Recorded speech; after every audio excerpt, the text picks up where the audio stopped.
अब मैं 2004 से राजनीति कर रहा हूं और 21 साल हो गए। और जब मैं पीछे देखता हूं और एक प्रकार से अपनी सेल्फ एनालिसिस करता हूं, मैंने कहां कहां सही काम किया और कहां कमी रही, तो 2-3 बड़ी इश्यूज दिखती हैं मुझे।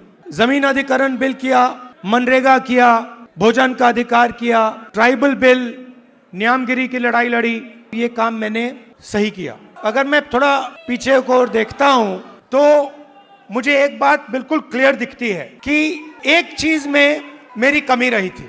क्या थी? जो ओबीसी वर्ग है उसका जिस प्रकार से मुझे प्रोटेक्शन करना था मैंने नहीं किया। मेरी रिग्रेट क्या है कि अगर मुझे आपकी हिस्ट्री के बारे में, आपकी इश्यूज के बारे में थोड़ा सा भी ज्यादा मालूम होता, मैं तभी जाति जनगणना करा देता। वो निकल गया और मैं स्टेज से कह रहा हूं वो गलती है मेरी और इस गलती को मैं ठीक करने जा रहा हूं। देश को चलाता कौन है?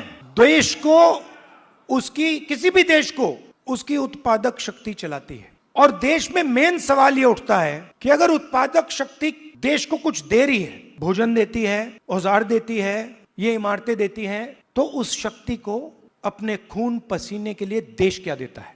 आप मेरी बहन से पूछो, कभी मिलोगे तो पूछना, अगर कभी राहुल ने किसी चीज के बारे में मन बना लिया तो उस बात को वो छोड़ेगा या नहीं छोड़ेगा? वो पूछ लो उससे। मैं नहीं छोड़ने वाला। आप ये मत सोचो कि मैं जाति जनगणना की बात करना हूं। जाति जनगणना तो पहला कदम है। मेरा लक्ष्य है कि उस उत्पादक शक्ति को हिंदुस्तान में रिस्पेक्ट और हिस्सेदारी मिले। आप राहुल गांधी बोलते रहते हो, मगर राहुल गांधी, आपकी शक्ति के बिना राहुल गांधी कुछ नहीं है। तो मेरा काम आपकी शक्ति को अलाइन करने का है। और देश के, मैं ओबीसी वर्ग से, युवाओं से कहना चाहता हूं कि जिस प्रकार से मैंने ओबीसी वर्ग के लिए काम करना चाहिए था, पहले मैंने नहीं किया, अब मैं डबल स्पीड से वो काम करने जा रहा हूं।